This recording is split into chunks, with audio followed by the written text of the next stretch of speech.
On today's episode of Locked on Wild, who else could the Minnesota Wild have looked at taking in 2004, 2006, and 2007? You're in luck. We'll find out today.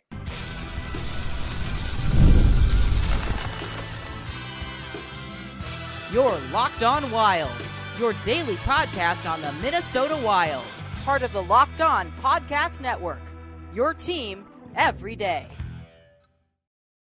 What's up? Welcome into another episode of Locked on Wild, your daily Minnesota Wild podcast, part of the Locked on Podcast Network. We are your team every day. And we thank you for making Locked on Wild your first listen each and every day. Make sure you subscribe on YouTube, your favorite podcast platforms, anywhere you listen, so you don't miss out on any new episodes throughout the week. Today's episode of Locked on Wild is brought to you by FanDuel. Make every moment more. Right now, new customers get $150 in bonus bets with any winning $5 bet. That's $150 with any winning $5 bet. Visit FanDuel.com/LockedOn to get started. On today's episode of Locked on Wild, Isha Jahromi of the Sota Pod joins us to revisit the drafts of 2004, 2006, and 2007, years that the Wild notably missed on their first round selections. We'll take a look at what they could have done in the first round, as well as just some other thoughts on the rest of the draft as well. My name is Seth Topal, your daily Minnesota Wild insider. It's my favorite show of the week. Isha Jahromi of the Sota Pod joining us here for a Sota Pod-sized Friday. Isha, great to have you along once again. How are things going? Good. Excited to be back as well. Yeah, it's like I said, it's my favorite day of the week, and we get an opportunity to go back in the time machine a little bit. I didn't plan this, but look at they match. How about that? I didn't even know this cup existed in my house. I didn't even know we had these beers. Look at that. That's when you know it's going to be a good day. Love that. We are taking a look in the time machine here today. We're going to focus on 3 specific drafts, and we'll do more of these over the rest of the offseason, but we're focusing on 3 big misses. And we'll take a look at some of the other options that were available and try to kind of imagine what it would have been like had particular players been selected instead of who the Wild went with. So, Isha, let's start with 2004 because, I'm just going to throw some notes out here, like before we kind of look into some of the options. In round 1 of the 2004 NHL entry draft, there are 2 names that never got to the NHL level. There are 2 picks of the 30 that never got to the NHL level. One of them was Andy Rogers, taken 30th by the Tampa Bay Lightning. The other, AJ Thelen, who was picked 12th overall by the Minnesota Wild out of Michigan State University. Every single other player in the first round at least got to. Now, whether or not they stayed and had like consistent success is one thing. But every other name in the first round at least got to the NHL level, which is crazy to me. It's crazy to me that you can have like just 2 names that didn't, and one of them was taken 12th overall. Yeah, that's pretty bad. That's pretty bad. So let's just look at this a little bit, and we're gonna assume just because all the players in front of the Wild were already taken. So obviously no Alex Ovechkin, no Evgeny Malkin, no Cam Barker at 3 to the Chicago Blackhawks. All those guys off the board. But here are some of the notable names that pop out to me, at least from a success standpoint, that were taken after AJ Thelen at 12. You have Drew Stafford. That's one of the biggest ones too. Yeah. Right after. Played 841 games. He had 196 goals, 232 assists, 415 PIMs. in 841 games. And this was the 2004 draft, the last year that Stafford played in the NHL, 2018, 2019. So if you are talking about like measuring success for a successful pick, 14 years at the NHL level, I would call that a good return on your investment. I mean, I like Alexander Radulov as well. I know played a chunk of his career in the KHL, but wicked talented. And when he came over, he absolutely dominated. He was at 15. I mean, honestly, between 13 and even like 26, only how many? Like 1, 2, 3 guys played less than 400 games. Played less than 400 games. And those ones, like, they played significantly less. Everybody else played over 400 games.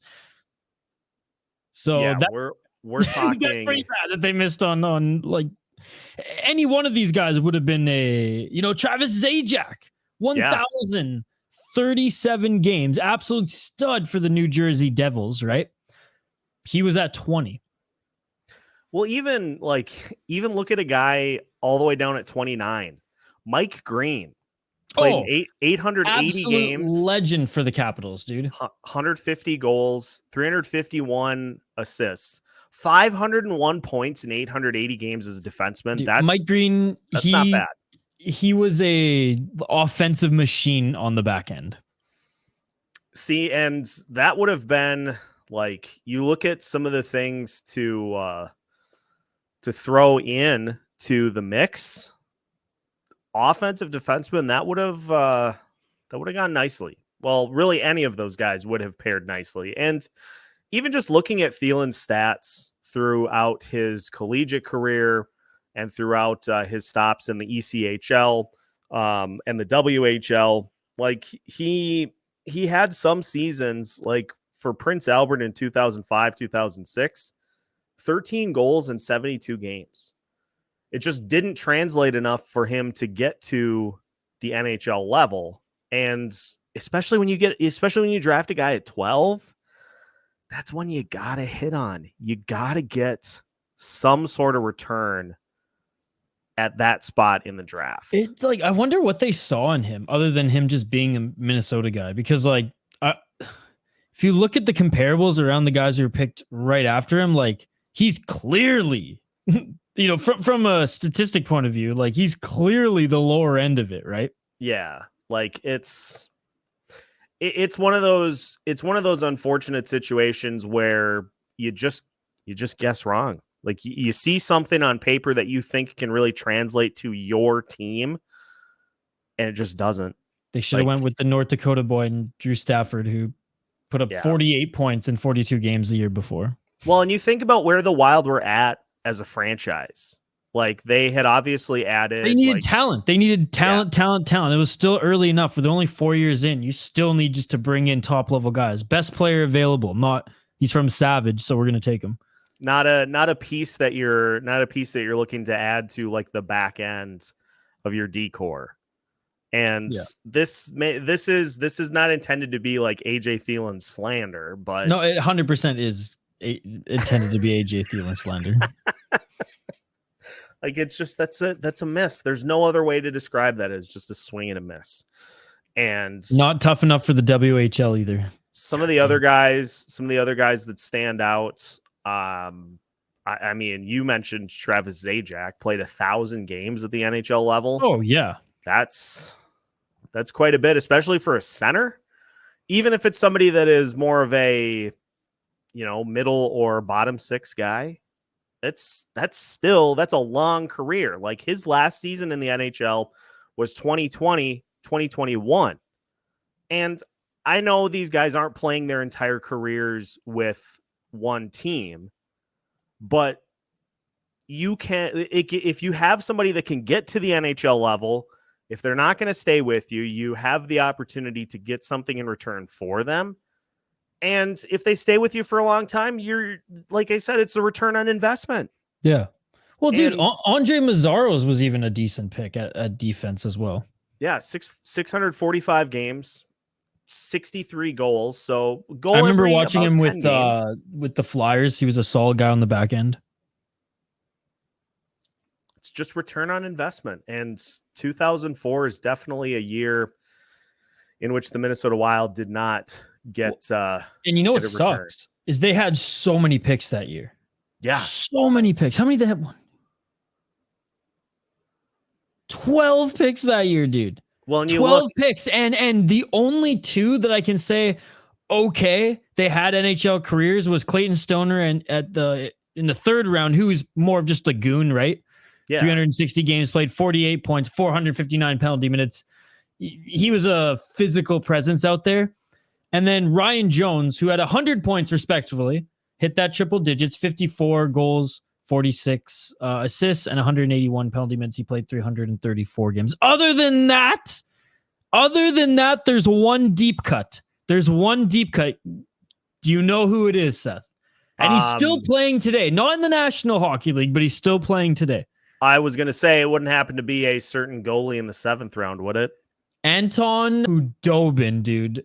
Yeah. What a fun and up and down, side to side, crazy career. What a ride. Old school wearing net guard from the 70 equipment wearing crazy goalie. I know everyone, all your listeners here hate Dallas, but he was fun playing with the Dallas Stars a few years ago. But he 260 NHL games played, man.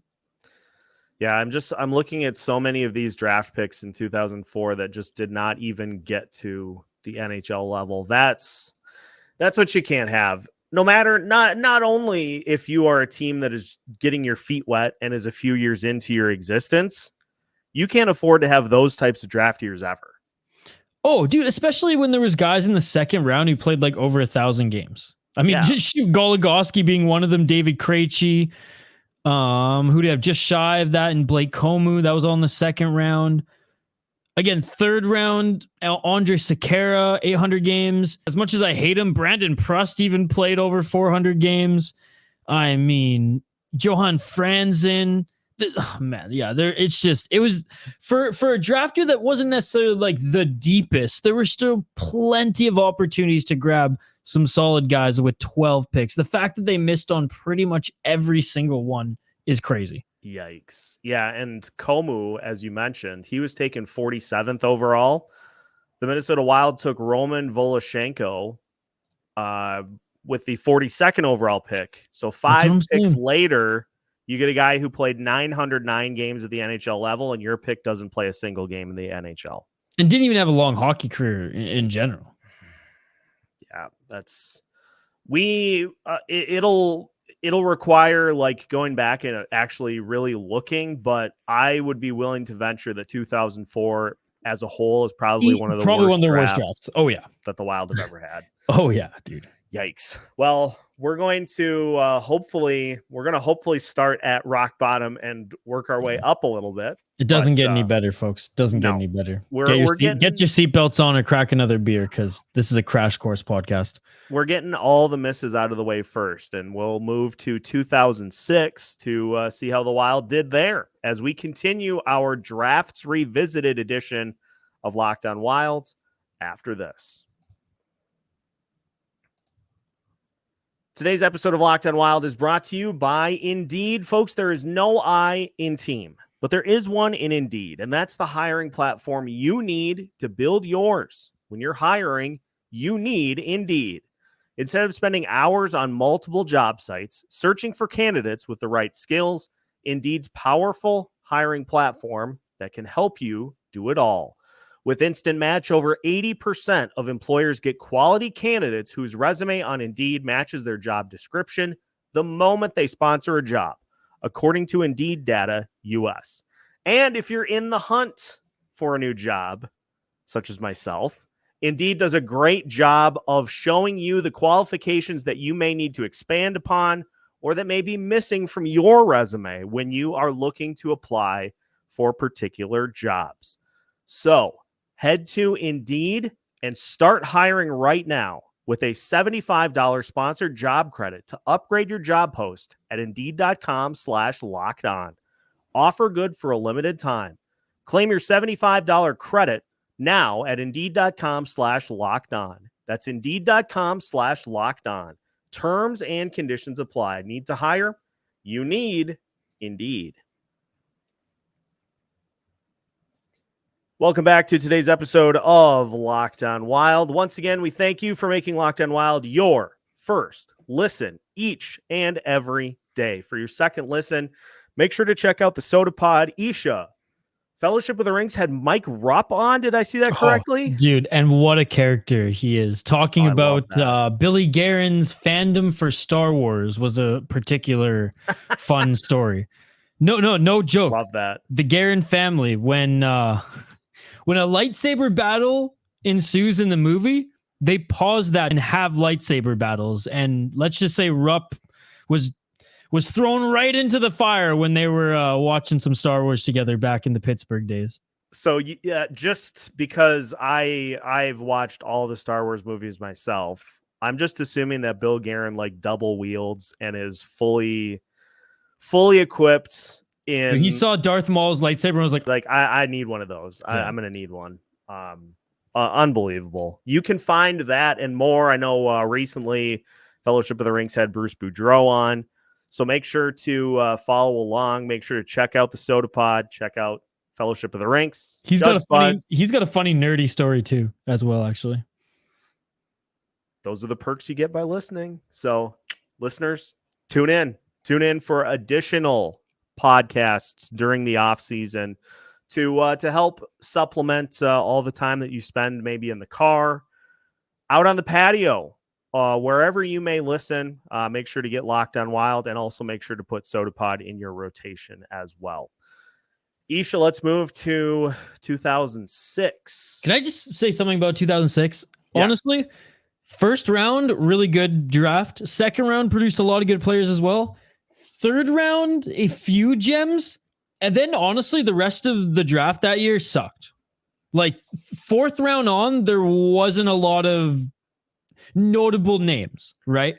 So just throwing that out there. That, like, the first round was good. The second round delivered. Third round, there were a few good players. And honestly, the Wild got one of the few who's still playing today in the National Hockey League. It just sucks they picked him right after Brad Marchand, but still. Well, yeah, that never helps. But as you mentioned, 2006, Minnesota Wilds had the 9th overall pick in the NHL draft that year. They went with, from the Cape Breton Screaming Eagles of the QMJHL, James Sheppard. Their first issue, going with the QMJHL player. And like, there's so many different ways to go here. I mean, he had 23 goals in 394 games. He's so bad, dude. He was so bad. And you know what sucks about that one? I got a little bit excited. 9th overall, okay?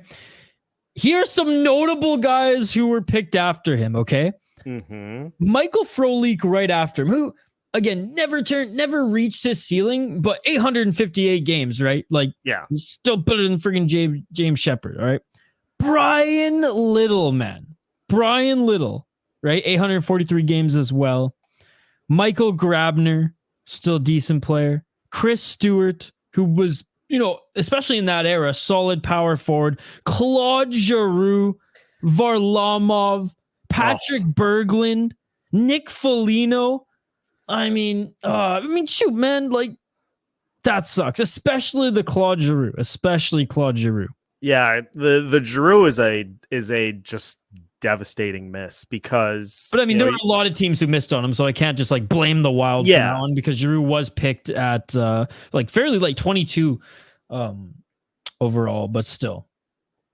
Yeah, that's a big miss. And I know when we did our rankings of first round draft picks all time for the Minnesota Wild a few weeks ago, he was near the bottom of the list. Like, that's, and it's interesting too, because if you look at his stats, like throughout his NHL career, he was a 4-goal, 5-goal guy.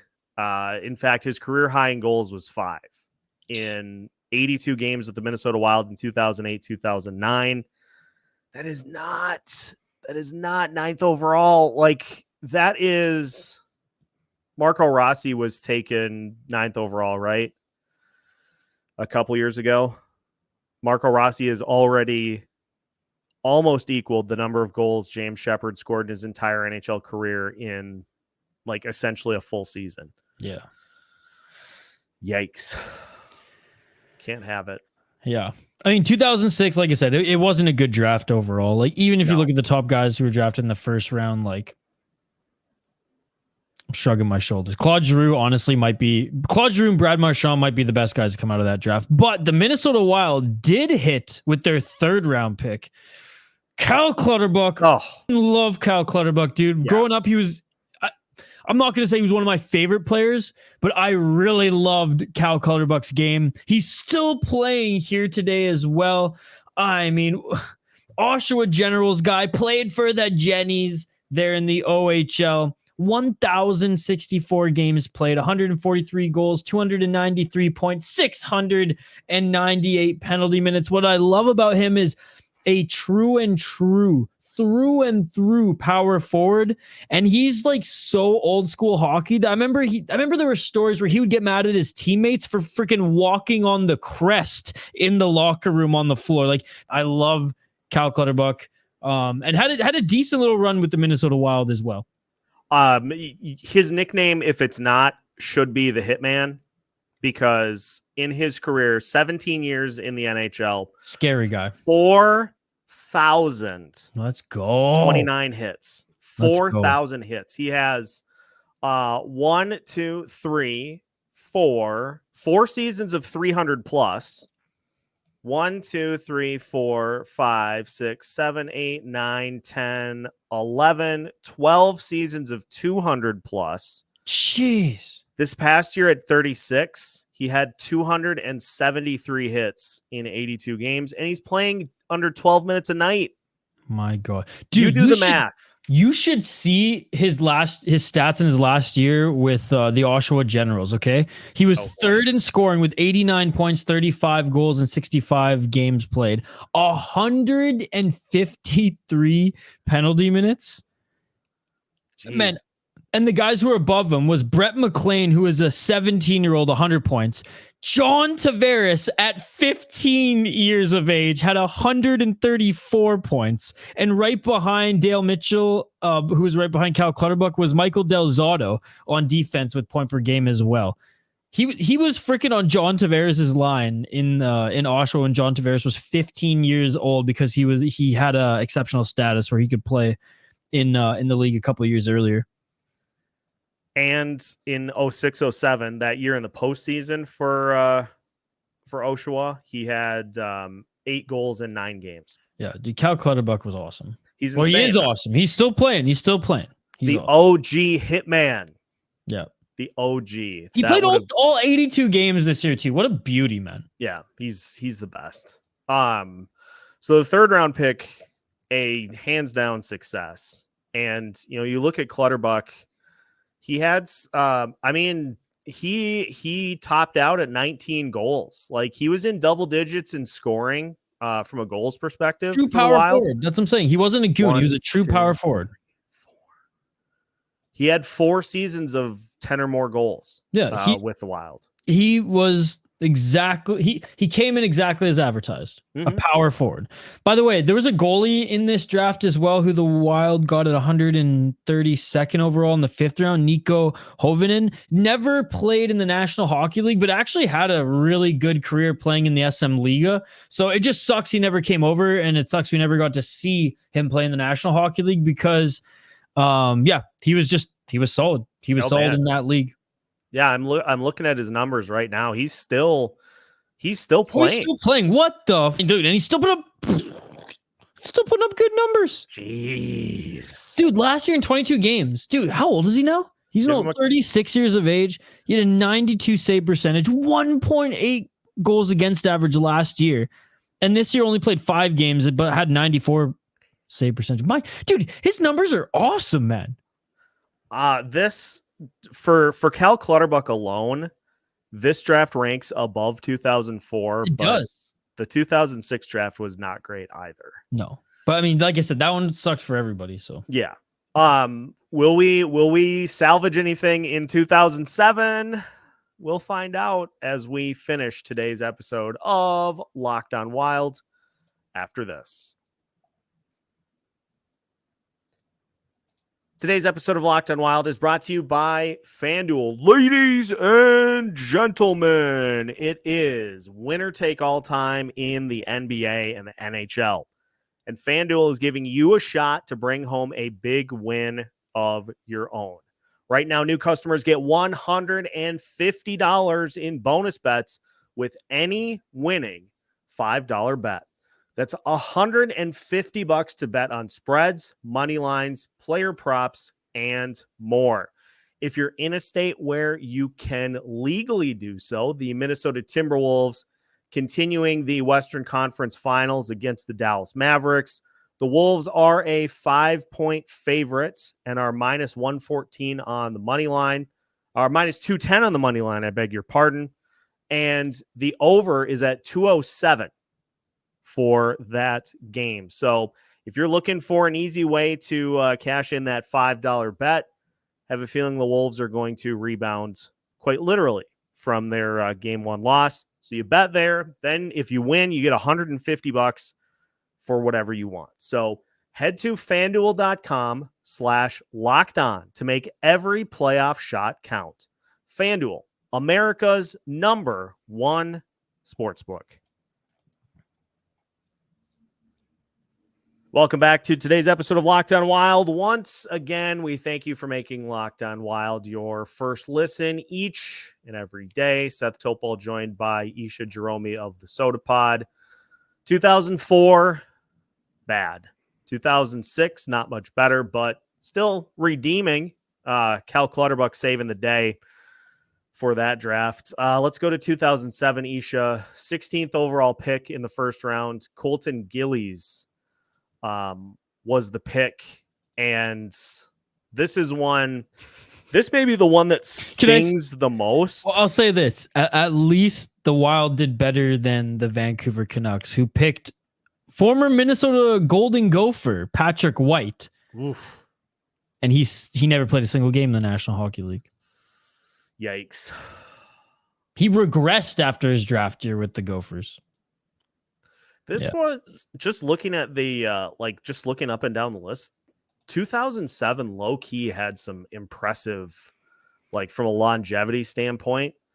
Patrick Kane, James Van Riemsdyk. These are all the guys that got to 1,000 games. Sam Gagner, David Perron, Lars Eller, Logan Wayne Couture. Simmons. Logan Couture will probably get there considering he is still playing. A lot of these guys are still playing too. How about 5th rounder Jamie Benn? Ooh. Who's over 1,000 games. Man, there were some hits. There were some hits late in this draft. This was an interesting draft because the first round delivered for the most part. Second round, honestly, not too much. And then there were just diamonds in the rough, as the draft progressed. But as far as the Minnesota Wild, they totally missed on Colton Gillies, but again, better than Patrick White. Yeah. Right after, though, some notable names that they could have picked instead. Ian Cole, who was 18th overall. Max Pacioretty, former 40-goal scorer, 22nd overall. Michael Backlund, 24th overall, still playing for the Calgary Flames. Still a 30 to 40-point guy. David Perron at 26.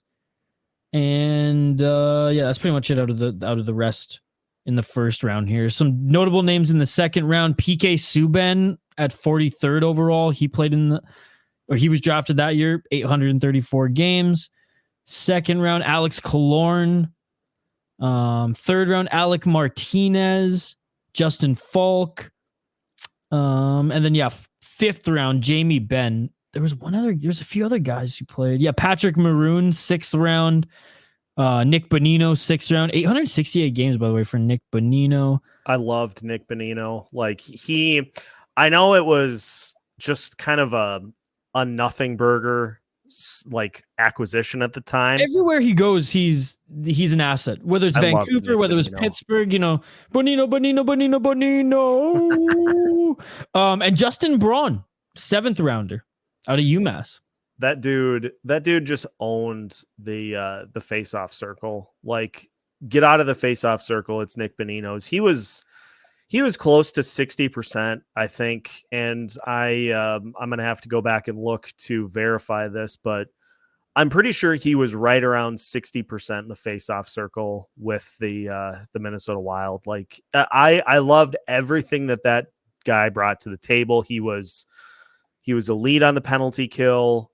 He was just the kind of guy that you want to have in your bottom 6. Like, he's not going to be a top 6 guy, but if you're looking at all these playoff teams that are still alive, the 4 that are still alive, every one of them has one like that.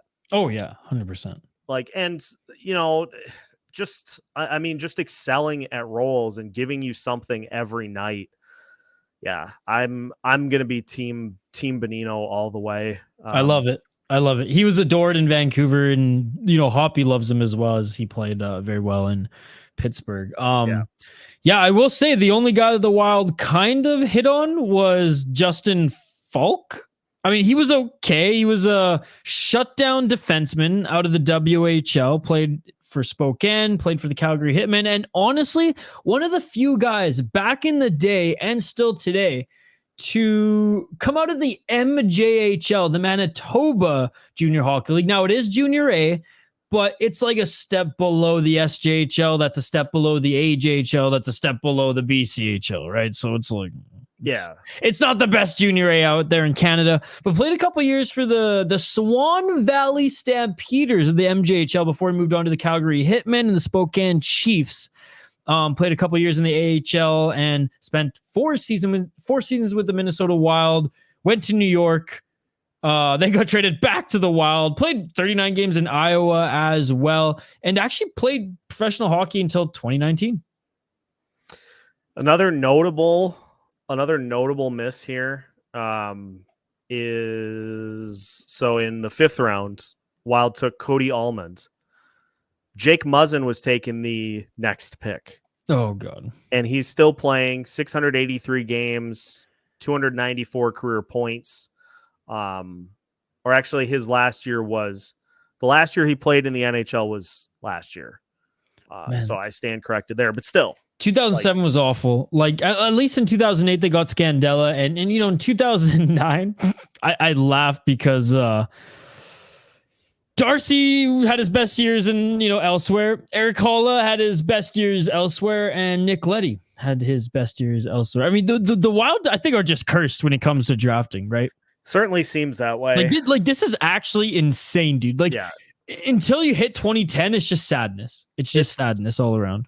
It really goes to show you that the analogy I'll use is you better make sure that the person who you are copying the answers off of on the test knows what they're doing. Like, the Wilds could have their own set of evaluations on all of these different players.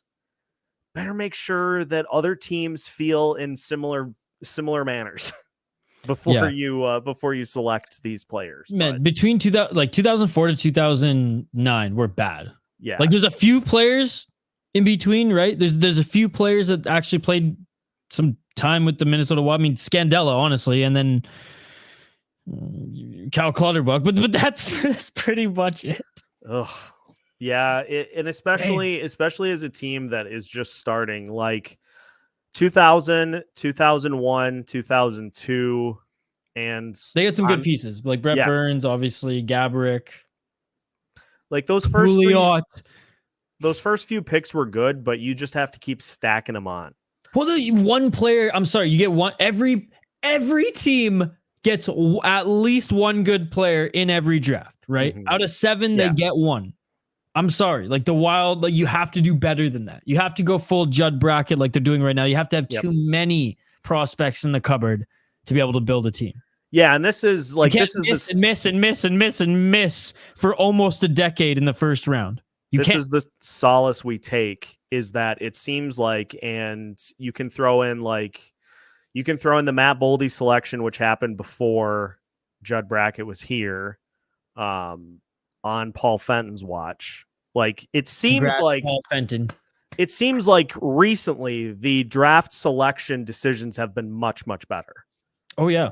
And you need that. Judd Brackett knows his stuff. Yeah. Put it this way, when he was with the Vancouver Canucks, Jim Benning's biggest blunder is when he didn't listen to Judd Brackett. And guess who he took? He took a defenseman out of Finland named Olli Juolevi. Guess who was picked right after Olli Juolevi? Oh boy. Matthew freaking Tkachuk. Oh. Guess who stopped Jim Benning from picking Cody Glass and made him pick Elias Pettersson? Judd Brackett.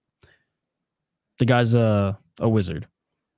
He knows what he's doing. He knows what he's doing. And Jim Benning was in freaking scouting. Come on.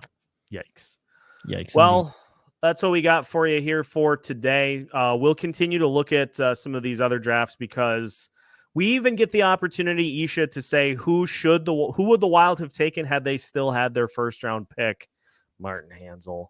So we'll take a look at that draft here as well. As we continue to play the hits here for the Friday episode of Lockdown Wild, we're just going to continue to hit the fun topics, the drafts revisited, the rankings, all the fun stuff of the offseason will be on our Friday episode. So make sure to tune in so you don't miss out, and hit the like button, subscribe everywhere you listen. We appreciate your support all throughout the week, and make sure to give the Sota Pod some love as well. You can find new episodes of Locked On Wild every Monday through Friday as part of the Locked On Podcast Network. Have a great weekend. We'll catch you for the next one.